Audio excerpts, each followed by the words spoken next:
बहुत छोटी चीज़ है।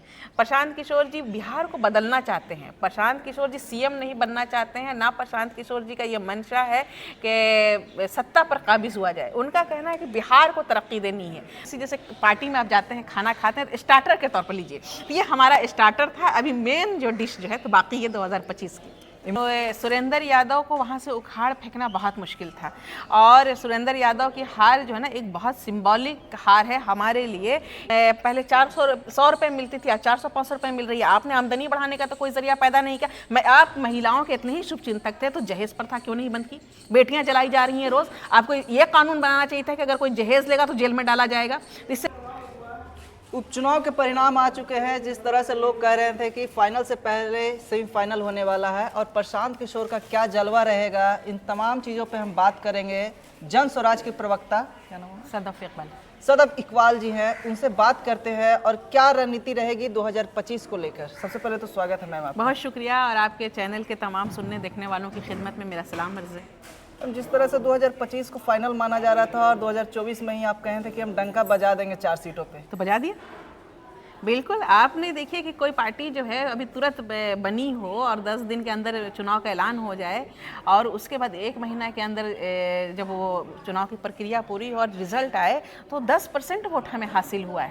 तो ये बहुत मामूली बात नहीं है, ये हंसी खेल की बात नहीं है। इससे समझ में आता है कि जनता जो है कहीं ना कहीं बेचैन है, और वो एक ऑप्शन की तलाश में थी, और जन स्वराज की शक्ल में उसको एक बेहतरीन और बेहतर ऑप्शन नज़र आ रहा है। और लोग, जनता हमारी तरफ जुड़ रही है, प्रशांत किशोर जी के ख्यालात से, उनकी बात से मुतासिर हो रही है, हमारे काम से मुतासिर हो रही है। और हम जो है 2025 में सब कुछ उखाड़ के, तमाम पार्टियों को उखाड़ के फेंकने वाले हैं, और हमारी सरकार आ रही है। जिस तरह से हॉट सीट बेलागंज माना जा रहा था 35 साल सुरेंद्र यादव का, कहीं ना कहीं मनोरमा देवी जीती है, तो आपको लगता है कि कहीं ना कहीं आप उस वोट को काटे हैं तब सुरेंद्र यादव की हार हुई है? देखिए, आपको हम बताएं कि सुरेंद्र यादव को वहाँ से उखाड़ फेंकना बहुत मुश्किल था, और सुरेंद्र यादव की हार जो है ना एक बहुत सिंबॉलिक हार है हमारे लिए, कि हमें कहीं ना कहीं अभी कम से कम 1 महीने की पार्टी जो है, जो इनका समीकरण था, उसको तो हम जो है बिगाड़ने में कामयाब हो गए। अब जो है 2025 में जो इस समीकरण को बिगाड़ा है, इसको साधेंगे कैसे,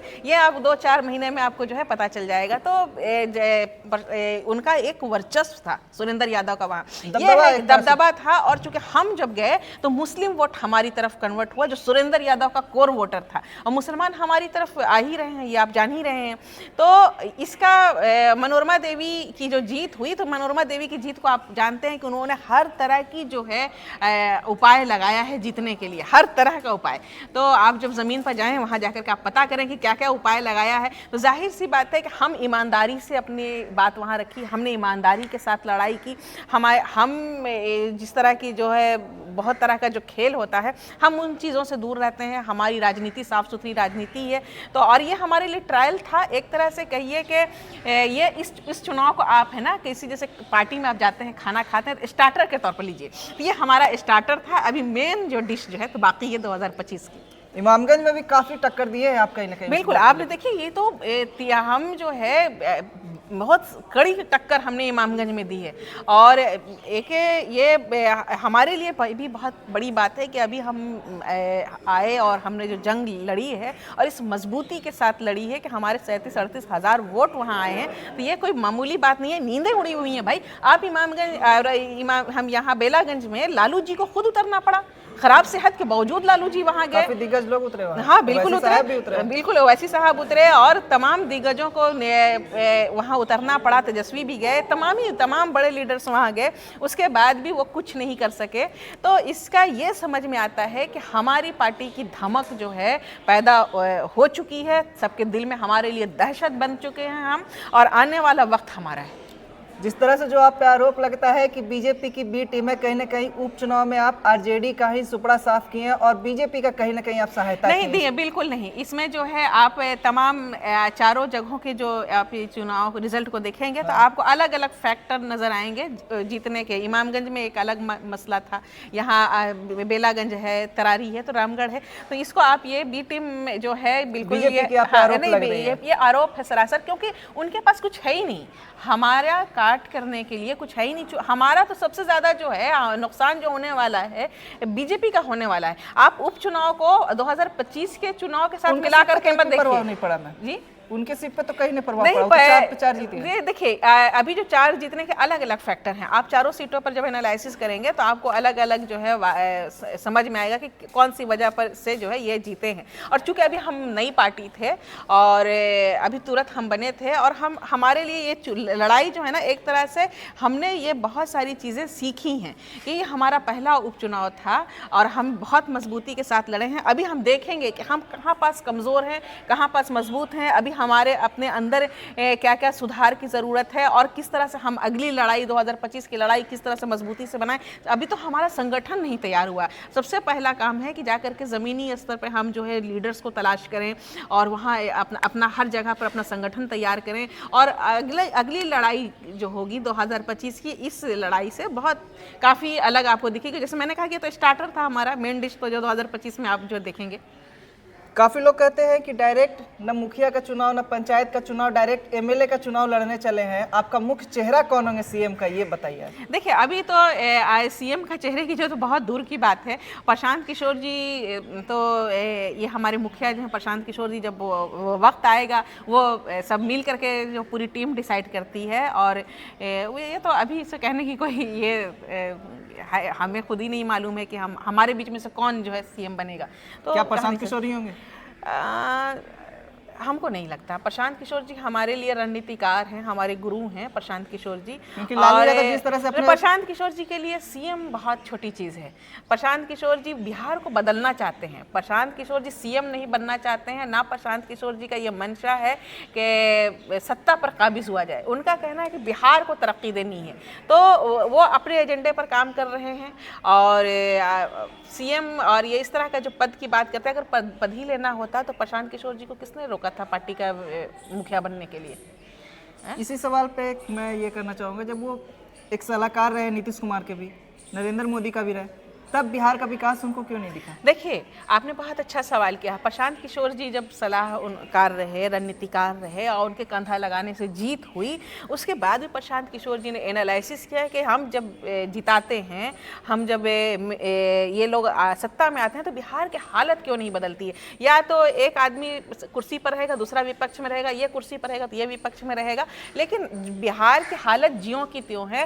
तो जाहिर सी बात है वो बिहार के बेटा है। अगर कोई बेटा तरक्की करता है, आगे बढ़ता है, तो सबसे पहली कोशिश होती है कि अपने घर को, अपने परिवार को आगे बढ़ाया जाए। तो प्रशांत किशोर जी के लिए पूरा बिहार उनके परिवार जैसा है और उन्होंने अपने घर को, अपने परिवार को आगे बढ़ाने का बीड़ा उठाया हुआ है।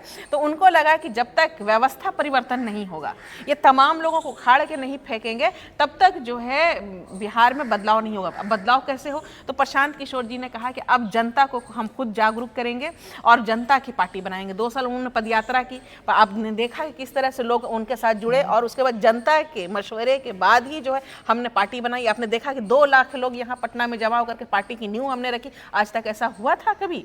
और कि जिस मजबूती के साथ हमने नींव रखी है जनसुराज की, वो लोगों को मैसेज देने के लिए बहुत बड़ी बात है। तो अब जो है प्रशांत किशोर जी की भूमिका वही है जो भूमिका पहले थी। पहले वो पार्टियों के लिए रणनीति तैयार करते थे, अब वो जो है जनता को मशवरा दे रहे हैं, जनता के लिए रणनीतिकार के तौर पर जो है काम कर रहे हैं और वो जनता को बता रहे हैं किस तरह से इलेक्शन लड़ना है। उनका कहना है कि तुम खुद आओ सत्ता में, तुम अच्छे पढ़े लिखे लोग सब सत्ता में आओगे, तब बिहार का बदलाव मुमकिन है, तब बिहार के भविष्य उज्जवल होगा, बिहार अग्रणी राज्यों में शामिल होगा। तो जनता को उनकी बात समझ में आ रही है। मेरे और आप जैसे आम लोगों को वो ढूंढ करके निकाल रहे हैं और हमें राजनीति सिखा रहे हैं। और आपने देखा होगा चारों इलेक्शन में जो है बहुत नए चेहरे थे सारे, जिनका कोई पॉलिटिकल जो है, चाहे आप तरारी देखिए चाहे इमामगंज देखिए, पॉलिटिकल बैकग्राउंड नहीं था। आम पढ़े लिखे लोगों को उन्होंने लाया है और ला करके वो हमें जो है राजनीति के मैदान में उतार रहे हैं। तो जाहिर सी बात, अब जनता की लड़ाई है इन पार्टियों की, तो ये कहाँ टिक पाएंगे? जनता के सामने टिकना बहुत मुश्किल है। और प्रशांत किशोर जी की एक कमाल है कि इन तमाम पार्टियों के सामने जनता को ला करके खड़ा कर दिया है। जिन शराब नीतियों की बात करते हैं कि अगर हमारी सरकार बनती है तो 1 घंटा में हम चालू करते हैं, जब शराबबंदी हुई थी उस टाइम नीतीश कुमार के उस सलाहकार थे, उस टाइम इन नीतियों पे क्यों नहीं बात किए थे? क्योंकि एक आप महिला हैं, ठीक है, महिलाओं की मांग थी कि शराबबंदी बंद किया जाए बिहार में। जो वोट बैंकर बनी है कहीं ना कहीं नीतीश कुमार की, क्या लगता है वो वोट बैंक आपको मिल पाएगी उन महिलाओं से? प्रशांत सबसे किशोर को? आपके पहले सवाल का जवाब है कि प्रशांत किशोर जी रणनीतिकार थे, वो इलेक्शन के स्ट्रेटेजी तैयार करते थे, वो कोई नीति बनाने वाले नहीं थे। नीति बनाना पार्टियों का काम है, वो प्रशांत किशोर जी का वो रोल ही नहीं था। नीतीश कुमार जी का हस्तक्षेप तो कर ये सकते थे कहीं। नहीं, वो प्रशांत किशोर जी ने अपना काम किया, पूरी ईमानदारी से किया। अब वो जब सत्ता में आए तो वो क्या नीति बनाते हैं, किस तरह से बिहार को आगे ले जाते हैं, वो उनका काम है। उनकी बहुत सारी नीतियां हैं, शराबबंदी ही नहीं, साइकिल योजना है या जीविका दीदी योजना है, इस तरह की योजनाएं सिर्फ क्या है, महिलाओं को एक आंगन में समेट कर रखने की कोशिश है। उड़ने के लिए आसमान नहीं दिएगा। शराबबंदी का दंश तो महिलाएं झेल रही हैं। सबसे ज्यादा महिलाओं को परेशानी है कि शराब जो है, जो पहले 400 रुपए मिलती थी, आज 400-500 रुपए मिल रही है। आपने आमदनी बढ़ाने का तो कोई जरिया पैदा नहीं किया। आप महिलाओं के इतने ही शुभचिंतक थे तो जहेज प्रथा क्यों नहीं बंद की? बेटियां जलाई जा रही हैं रोज। आपको यह कानून बनाना चाहिए था कि अगर कोई जहेज लेगा तो जेल में डाला जाएगा, इससे बेटियों का भला होता। आपने महिलाओं को जो है स्वावलंबी बनाने की क्यों नहीं कोशिश की? अपने पैर पर खड़ा करने की क्यों नहीं कोशिश की? आपने शराबबंदी की नीति थोप दी, जिससे जो है महिलाएं जो है, उनके बाप बेटा भाई जो है जेल में चले जा रहे हैं और बेचारी वो कोर्ट कचहरी का रात दिन चक्कर काट रही हैं, उनके खेत खलियान बिक रहे हैं। आपने जो है आमदनी बढ़ाने का तो कोई जरिया पैदा नहीं किया। आप जो है जो शराब 100 रुपए में उनके पति, उनके बेटा, उनके भाई पीते थे, अब वही 400-500 रुपए में पी रहे हैं। खर्चा तो बढ़ गया, मार तो महिला झेल रही है चूल्हे की मार। उसके बच्चे जो है बैग में शराब लेकर के जो है तस्करी कर रहे हैं, तस्कर बन गए छोटे छोटे बच्चे। तो ये इस नीति से सिवाय बिहार के नुकसान का कुछ नहीं हुआ है। राजस्व का 20,000 करोड़ का राजस्व का नुकसान है बिहार का। यही पैसा बिहार की तरक्की में अगर वो लगाते तो कहीं ना कहीं जो है भला होता। तो ये सारी हम एनालिसिस जो किया गया तो ये बिल्कुल जो है शराबबंदी फजूल का उनका ये रहा, कानून रहा और इसको ख़त्म होना चाहिए। एक आखिरी सवाल, 2025 में जो आपकी रणनीति क्या रहेगी अन्य पार्टियों से अलग? आपकी रणनीति तो हमारी सामने देख रही है। हम गांधीवादी विचारधारा के ऊपर चलने वाले लोग हैं। हमारी बस सीधी सच्ची बात है जो लोगों के दरमियान जाकर के कहते हैं कि बिहार को तरक्की देना है, हमारे अपने बच्चों का भविष्य उज्जवल बनाना है। जो हमारे बड़े बुजुर्ग हैं उनकी पेंशन को 2,400 रुपये के बजाय 2,000 रुपये पेंशन होनी चाहिए। खेती किसानी को बढ़ावा देना है, खाने वाली खेती को कमाने वाली खेती की तरफ लेके जाना है, पलायन रोकना है, बच्चों को यही नौकरी देनी है, इंडस्ट्री लगानी है, शिक्षा के क्षेत्र में काम करना है, स्वास्थ्य के क्षेत्र में काम करना है। ये बुनियादी मुद्दे हैं, बुनियादी ज़रूरतें हैं। अभी तो हम इन पर काम कर रहे हैं, इन पर बात कर रहे हैं, हमारी बातें जनता को समझ में आ रही हैं। हम सीधी और सच्ची बात करने वाले लोग हैं। हमारी जो है राजनीति जो है दूसरी पार्टियों के जो धर्म और जात पात की जो राजनीति करते हैं उससे ऊपर उठ करके हमारी राजनीति है, हमारी अपनी विचारधारा, और हम अपनी विचारधारा पर जो है ये लड़ाई करने वाले हैं और जंग जीतने वाले हैं। बहुत बहुत धन्यवाद। और आप क्या और कौन सा सवाल चाहते हैं जो मैं जन स्वराज पार्टी से पूछूं और उनके प्रवक्ता से, आप कमेंट बॉक्स में प्रतिक्रिया देकर बताएं। धन्यवाद।